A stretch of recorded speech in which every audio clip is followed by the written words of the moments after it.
Exodo Kapitulo 37. Ang kaban ng tipan. Yari sa akasya ang ginawa ni Bezalel na kaban ng tipan, 1.1 metro ang haba, 0.7 metro ang luwang, at 0.7 metro ang taas.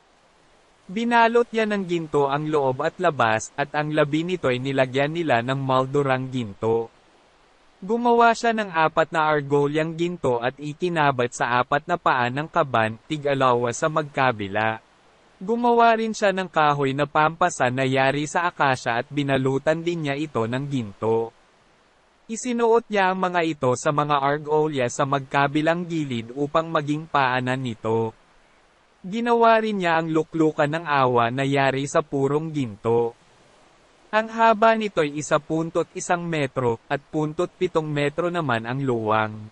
Ang magkabilang dulo nito ay iginawa niya ng 2 kerubing yari sa purong ginto, tig-isa sa magkabilang dulo. Ikinabat niya itong mabuti sa luklukan ng awa, kaya ito at ang mga kerubin ay naging isang piraso. Magkaharap ang mga kerubin at nakatungo sa luklukan ng awa. Nakabuka ang kanilang mga pakpak at nakalukob dito.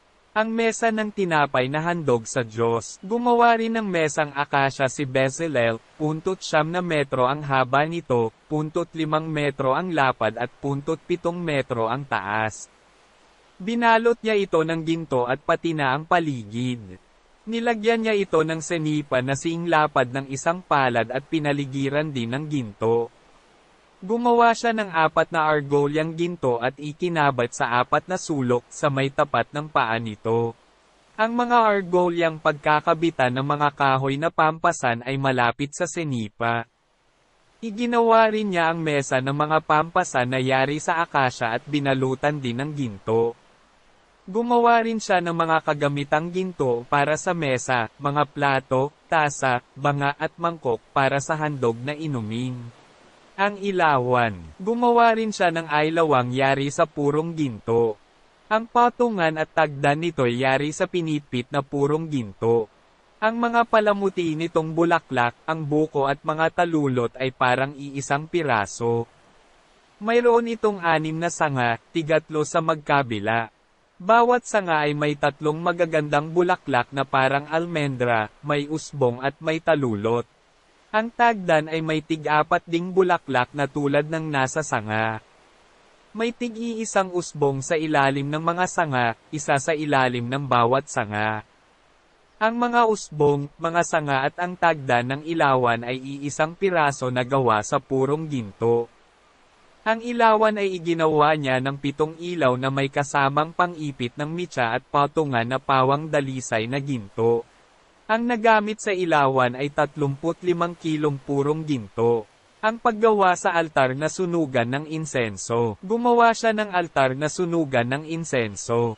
Ito ay yari sa punong akasya. Ito ay parisukat, 0.5 metro ang haba, gayon din ang lapad at 0.9 na metro ang taas. Ang 4 na sulok nito ay nilagyan niya ng sungay na kaisang piraso ng altar. Binalutan niya ang ibabaw nito ng purong ginto.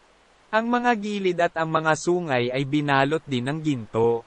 Gumawa siya ng 2 argolyang ginto at ikinabat sa magkabilang gilid sa ibaba para pagsuotan ng pampasan.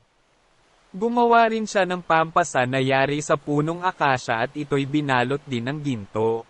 Ang langis na pampahid at ang insenso. Si Bezalel din ang naghalo ng sagradong langis na pampahid at ng purong insenso at ito'y parang ginawa ng isang dalubhasa sa paggawa ng pabango.